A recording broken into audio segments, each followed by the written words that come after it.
ሰላም የአፍታን ባብ ተከታታዮች እንደምን አላችሁ? ዛሬ በአዲስ ርዕሰ ጉዳይ ተመልሻለሁ። ዛሬ የተመለስኩበት ርዕሰ ጉዳይ የአረፍተ ነገር ስልቶች የሚል ይሆናል። ይህ ርዕስ ለሰባተኛና ለስምንተኛ ክፍል ተማሪዎች የሚጠቅም ጥሩ ትምህርት ነው።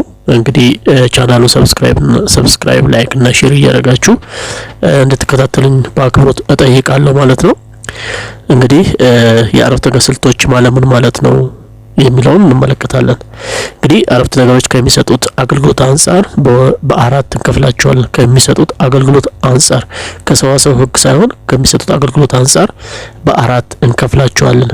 እነሱም ሀተታዊ አረፍተ ነገር አንደኛው ሲሆን፣ ሁለተኛው ጥያቄ አረፍተ ነገር ወይም መጠይቃዊ አረፍተ ነገር፣ ሶስተኛው ትእዛዛዊ አረፍተ ነገር፣ አራተኛው አጋኗዊ ወይም ደግሞ አጋናኝ አረፍተ ነገር ብለን በአራት እንከፍላቸዋለን። እነኚህ አራቱ የአረፍተ ነገር ስልቶች ብለን የምንጠራቸው ይሆናል ማለት ነው። እያንዳንዳቸውን ለመመልከት ያህል አንደኛ ሀተታዊ አረፍተ ነገር ምንድነው? ሀተታዊ አረፍተ ነገር ማለት ስለ አንድ ድርጊት ወይም ሁነት የሚያትትና መልእክትን ለማስተላለፍ የሚረዳ የአረፍተ ነገር ስልት ነው። ሀተታ ነው። ሀተታዊ አረፍተ ነገር ማለት ስለ አንድ ድርጊት ወይም ሁነት የሚያትትና መልእክት ለማስተላለፍ የሚረዳ የአረፍተ ነገር ስልት ነው ማለት ነው።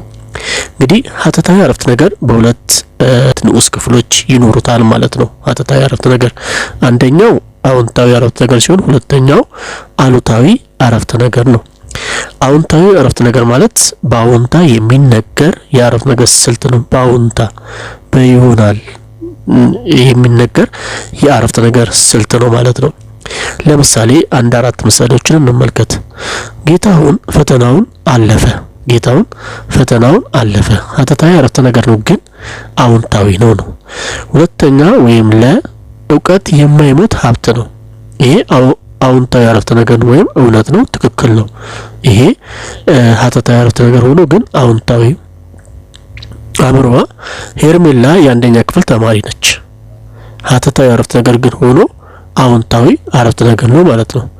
ዛሬ በጣም ደብሮኛል። ሀተታዊ አረፍተ ነገር ሆኖ ምን አይነት አረፍተ ነገር ነው? አዎንታዊ አረፍተ ነገር ማለት በይሆናል ወይም ደግሞ በልክ ነው ሐሳብ የሚገለጽ የአረፍተ ነገር ስልት ነው ማለት ነው። ሁለተኛው የሀተታዊ አረፍተ ነገር ንዑስ ክፍል አሉታዊ አረፍተ ነገር ነው ማለት ነው። ሁለተኛው የሀተታዊ አረፍተ ነገር ንዑስ ክፍል አሉታዊ አረፍተ ነገር ነው። አሉታዊ አረፍተ ነገር ማለት ምን ማለት ነው ብለን ስንል፣ አሉታዊ አረፍተ ነገር ማለት በአሉታዊ ወይም በአፍራሽ የሚነገር የአረፍተ ነገር ስልት ነው። አሉታዊ ወይም አፍራሽ ወይም ኔጌቲቭ አይዲያ ያለው ማለት ነው። ስለዚህ አፍራሽ የሆኑ ቅጥያዎችን እንደ አል፣ ም፣ አን፣ ም፣ አይ፣ ም ወዘተ የመሳሰሉትን እነዚህ ቅጥያዎች በመነሻና በመድረሻ ላይ ይጠቀማቸዋል ማለት ነው። ይሄ አሉታዊ አረፍተ ነገር ብለን የምንጠራው ይሆናል ማለት ነው። ስለዚህ አሉታዊ አረፍተ ነገር ማለት ምን ማለት ነው? በአሉታ የሚነገር ወይም በአፍራሽ የሚነገር የአረፍተ ነገር ስልት ነው ማለት ነው። ስለዚህ አሉታዊ አረፍተ ነገሮችን በምን አይነት መንገድ ላይ ያያቸዋለን? በመነሻና በመድረሻ ላይ የሚወስዷቸው ቅጥያዎች፣ ቅድመ ግንድ ቅጥያና ድህረ ግንድ ቅጥያ የምንላቸው ነገሮች አሉ። በመነሻው ላይ አል ይወስዳል፣ በመሃል ቃል ወይም ሀሳብ ይወስዳል። ከዛ ም፣ አን፣ ም፣ አይ፣ ም ወዘተ እያለ ይቀበላል ማለት ነው። ምሳሌ እንመልከት። ሀሌቷ ብዙ ተማሪ አልመጣም በሚለው ስር ምን አለ? አልና ም አለች። በመሃል መጣ የምትል ግስ አለች ማለት። ስለዚህ አልመጣም የሚለው አፍራሽ ነው ወይም ደግሞ አሉታዊ አረፍተ ነገር ያሰኘዋል ማለት ነው። ለን እንመልከት። የቤት ስራ አልሰራሁም በሚለው ቃል ላይ የተቀጠሉት በመነሻ ላይ አል የምትለዋና በመድረሻ ላይ ም የምትል ነገር አለች። ስለዚህ ይሄ የአፍራሽ ሐሳብ መገለጫ ባህሪ ነው ማለት። ስለዚህ የቤት ስራ አልሰራሁም የሚለው ሀተታዊ አረፍተ ነገር ሆኖ ግን አሉታዊ ነው ወይስ አዎንታዊ ብላ ግን ካልን አሉታዊ ነው ማለት ነው። አሉታዊ ምክንያቱም በአፍራሽ የተገለጸ ነገር ስለሆነ ማለት ነው። አመርኋን እንመልከት። ልጁ የሚሉትን አይሰማም። ልጁ የሚሉትን አይሰማም።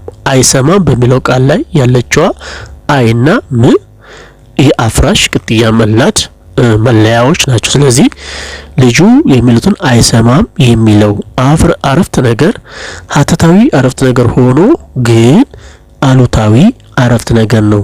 አፍራሽ ሐሳብ በውስጡ ይዟል ማለት ነው። ምን እንመልከት? እኛ ነገ አንመጣም። እኛ ነገ አንመጣም። አሁን እዚህ ጋር ምንድነው ማድረገው? በአረፍተ ነገሩ መጨረሻ ላይ ያለውን ግሱን ወስደን ነው እዛ ላይ ያሉትን እሱን ቃል ነው የምንመለከተው ማለት ነው። አንመጣም አን እና ም ይሄ ሀተታዊ አረፍተ ነገር ሆኖ ግን አሉታዊ አረፍተ ነገር ማለት ነው። ስለዚህ አሉታዊ አረፍተ ነገሮች ሁሉ ጊዜ የሚነገሩት በአሉታዊ አገላለጽ ወይም በአፍራሽ በሆነ መንገድ የሚገለጹ የአረፍተ ነገር ስልቶች ናቸው ማለት ነው። ሁለተኛው ስንመለከት ጥያቄያዊ አረፍተ ነገር ነው። ጥያቄያዊ ወይም በሌላ ነገር መጠይቃዊ አረፍተ ነገር ብለን መግለጽ እንችላለን። ጥያቄያዊ አረፍተ ነገርና መጠይቃዊ አረፍተ ነገር ዲዘሴም ተመሳሳይ ናቸው። ሁለተኛ ስለዚህ ምን ማለት ነው? መጠይቃዊ ወይም ጥያቄያዊ አረፍተ ነገር ማለት ምን ማለት ነው? መጠይቃዊ ወይም ጥያቄያዊ አረፍተ ነገር ማለት በጥያቄ መልክ የሚቀርብና ምላሽ የሚፈልግ የአረፍተ ነገር ስልት ነው። ጥያቄው ምንድነው? ሐሳቡ ምንድነው? እሱ በጥያቄ መልክ የሚቀርብና መልስ የሚሻ ወይም መልስ የሚፈልግ የአረፍተ ነገር ስልት ነው። ይሄም በአረፍተ ነገሩ በስተመጨረሻ ላይ የምን ምልክት እናስገባለን? የጥያቄ ምልክት እናስገባበታለን ማለት ነው። ለምን? መልስ የሚሻ ሐሳብ ከሆነ መልስ የሚፈልግ ጥያቄ ከሆነ ወይም ሐሳብ ከሆነ ሁሌም ቢሆን መልስ በሚፈልጉ አረፍተ ነገሮች መጨረሻ ላይ የጥያቄ ምልክት እንደሚገባ ግልጽ ነው፣ ይታወቃል። ስለዚህ በአረፍተ ነገሩ መጨረሻ ላይ ጥያቄያዊ ምልክት እናስገባበታለን ማለት ነው። ምሳሌ ወዴት እየሄድክ ነው?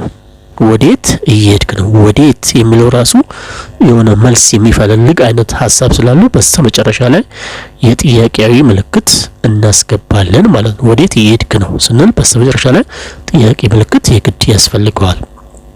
ለን እንመልከት። ቁርስህን ለምን አትበላም? ቁርስህን ለምን አትበላም? ለምን የምትለዋ መልስ ወይም ደግሞ ጥያቄያዊ እንዲሆን የምታደርግ ነገርና ስለዚህ ቁርስህን ለምን አትበላም ብለን ስንል በስተመጨረሻ ላይ መልስ ይፈልጋል። ልጁ ቁርሱን ለምን እንደማይበላ ምን ያስፈልጋል? መልስ የሚሻ ነገር ነው። ስለዚህ በስተመጨረሻ ላይ የጥያቄያዊ ምልክት እናስገባለን ማለት ነው። የቤት ስራ ሰርተሃል? የቤት ስራ ሰርተሃል?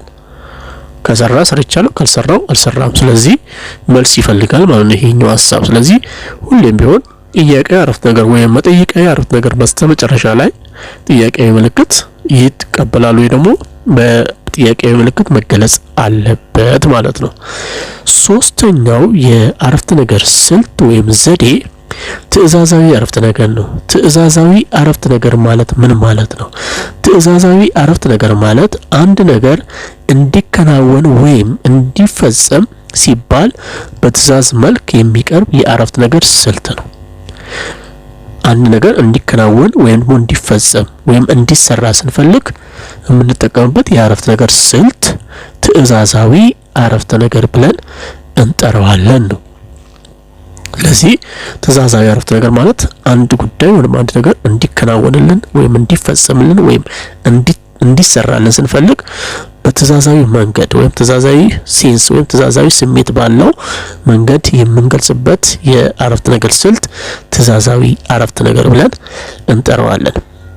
ስለዚህ ትዕዛዛዊ አረፍተ ነገር በመግባባት ላይ የተመሰረተ መሆን አለበት። ምክንያቱም ትዕዛዛዊ ሲሆን አንድ ነገር እንድታደርግ ወይም ደግሞ እንድትከውን የሚያደርግ ሐሳብ ስላለው ስሜት ስላለው ይሄ ስሜታችን ስንገልጽ ምን መሆን አለበት? በፍላጎት ላይ የተመሰረተ ፖላይት ላይ ወይም ደግሞ ፍላጎት ላይ የተመሰረተ ወይም ስርዓታዊ በሆነ መንገድ መገለጽ አለበት ነው። ከዛ ውጪ ወይም ቁጣ ወይም ንዴት ወይም ደግሞ ሌላ ሴንስ ያለው ነገር ስለሚሆን ስናዝ ወይም ትዕዛዝ ስንፈጽም ወይም እንዲከናወንልን ስናደርግ ትዕዛዛዊ በሆነ መንገድ ትህትና ባለው መንገድ በፍላጎት ላይ የተመሰረተ አገላለጽ መሆን አለበት ነው።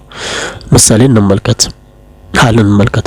እባክህ አየ እባክህ መስኮቱን ዝጋው ስንል የሆነ ኃይል የተቀላቀለበት ይሄ ደግሞ መጨረሻ ላይ ምናልባት ወደ አላስፈላጊ ነገሮች ሊከተን ስለሚችል የግድ ትህትና የተሞላበት አገላለጽ መሆን አለበት ማለት ነው። እባክህ መስኮቱን ዝጋው። በቃ ትህትና በተላበሰ ግን መስኮቱ እንዲዘጋልን ትእዛዝ ማስተላለፍ ማለት ነው። ካልጋው ላይ ተነስ። አሁን እዚህ ጋር ምንም አይነት ፖላይትነስ የለውም። ግን ስንናገር ካልጋው ላይ ተነስ ማለት ሳይሆን ካልጋው ላይ ተነስ ወይ ካልጋው ላይ ተነስ ብለን የሆነ ስሜታችንን ረገብ ባለ መንገድ ልንገልጽ ያስፈልጋል ነው። ሐመሯ ስንመለከት ሲያምህ ወደ ሐኪም ቤት ብትሄድስ?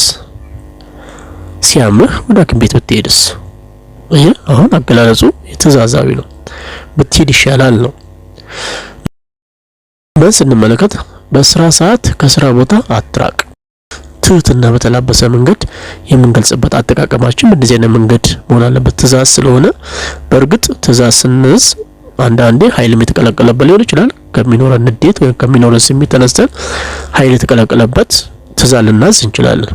እዚህ ኖርማል ነው። ግን ብዙ ጊዜ በዚህ ትእዛዛዊ አረፍተ ነገሮች ላይ ስንማር ወይ ደግሞ ስናይ ትእዛዛችን ፖላይት ይሆናል ከሚል አንግል ነው። ስለዚህ ሰዎች በተለያየ አጋጣሚ ሊናደዱ ይችላሉ፣ ሊበሳጩ ይችላሉ። በዛ ብስጭት ውስጥ የተለያዩ ትእዛዞችን በኃይል የተቀላቀለበት መንገድ ሊያዙ ይችላሉ።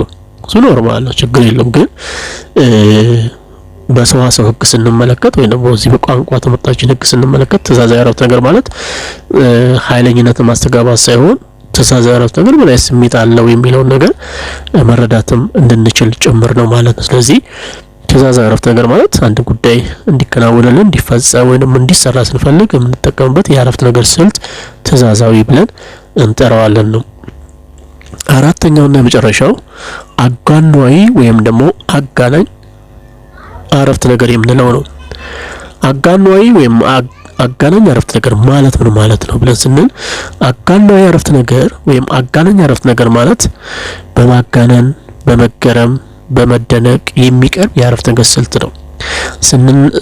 ስናጋነን አንድ ጉዳይ ስናጋነን፣ በአንድ ጉዳይ ላይ ስንገረም፣ በአንድ ጉዳይ ላይ ስንደነቅ፣ ጉዳዩ የሚያስደንቀን ነገር ስራው የሚያስደንቀን ሲሆን በእነኛ ስሜቶች በውስጣችን ሲፈጠሩ የምንጠቀምበት የአገላለጽ አይነት አጋኗዊ አረፍተ ነገር ወይም አጋናኝ አረፍተ ነገር ብለን እንጠቀማለን ነው። ስለዚህ ለምሳሌ በተጨማሪ መደሰት፣ ስንደሰት፣ ስንናደድ እና መሰል ኃይለኛ ስሜቶች ሲንጸባረቁብን ሲሰሙን የምንጠቀምበት የሐሳብ አገላለጽ ሁሉ ጊዜ ግምታዊ ሊሆን ይችላል ነው። አጋኗዊ ሊሆን ይችላል። ለምሳሌ ስንደሰት እሰይ ስንል፣ ለምሳሌ ሌሎች ስሜቶች በውስጣችን ሲንጸባረቁ የምንጠቀምበት የአገላለጽ አይነት አጋኗዊ ደግሞ ግምታዊ አረፍተ ነገር ነው። ምሳሌ እንመልከት። እሰይ አባቴ መጣ።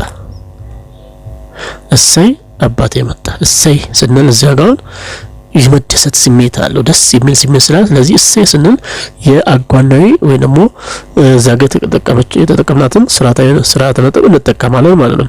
እንኳን ደስ አለ፣ እንኳን ደስ አለ ግነት።